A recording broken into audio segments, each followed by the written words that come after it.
मला आठवण होते तुमच्यातल्या सामान्य कार्यकर्ता म्हणून ज्यांनी कष्ट केले आणि दुसऱ्या त्यात हयात नाही ते आजारावांचे होते. आजार पाटील सामान्य कुटुंबाचा मला आठवतंय की सांगली जिल्ह्यामध्ये एक दिवशी होतो, तरुणांची बैठक होती आणि एक दोन लोक फार चांगलं बोलले.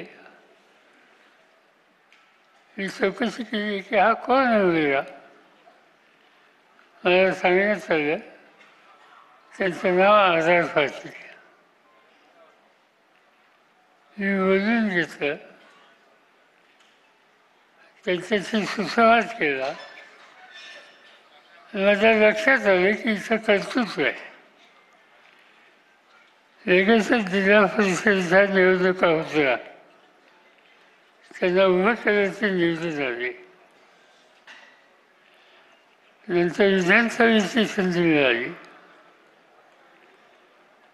तिथेही प्रभारी आमदार म्हणून त्यांनी काम केलं. दुसऱ्या निवडणुकीमध्ये सत्ता आली, ग्रामविकास खात्याचं काम त्यांच्याकडे आलं आणि नंतर राज्याचे उपमुख्यमंत्री आणि गृहमंत्री म्हणून त्यांनी काम केलं. त्यांचे अनेक निर्णय महाराष्ट्राच्या जनतेला भावले आणि त्याचा एक संदेश दिला की राष्ट्रवादी काँग्रेस पक्ष सामान्य कुटुंबाच्या तरुणांना घेऊन सुद्धा त्याला संधी देते आणि त्याच्यामार्फत महाराष्ट्राचा चेहरा बदलण्याच्यासाठी कष्ट करणाऱ्या कार्यकर्त्यांचा हा पक्ष आहे. आणि त्यामुळं ही जी प्रतिष्ठावादी पक्षाची तुम्हा सगळ्यांच्या कष्टामुळं, तुम्हा सगळ्यांच्या बांधिलकीमुळं, तुम्हा सगळ्यांच्या वैचारिक स्पष्टतेमुळं आणि म्हणून आज हा 26वा दिन साजरा करण्यासाठी आपल्याला संधी मिळते. केंद्र सरकारमध्ये काम करतात, थोडे खासदार असताना सुद्धा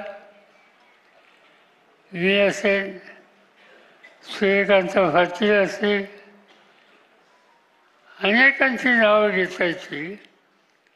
केंद्र सरकारमध्ये या पक्षाला काम करण्याची संधी मिळाली आणि त्याबरोबर विरोधी पक्षामध्ये बसायची संधी आली तर तिथेही प्रभावीपणानं आपण काम करू शकतो हे त्या ठिकाणी दिसतं. समाधान एका गोष्टीचं आहे की या पक्षाच्या कार्यकर्त्यांनी संधी मिळाल्याच्या नंतर अनेक निर्णय असे घेतले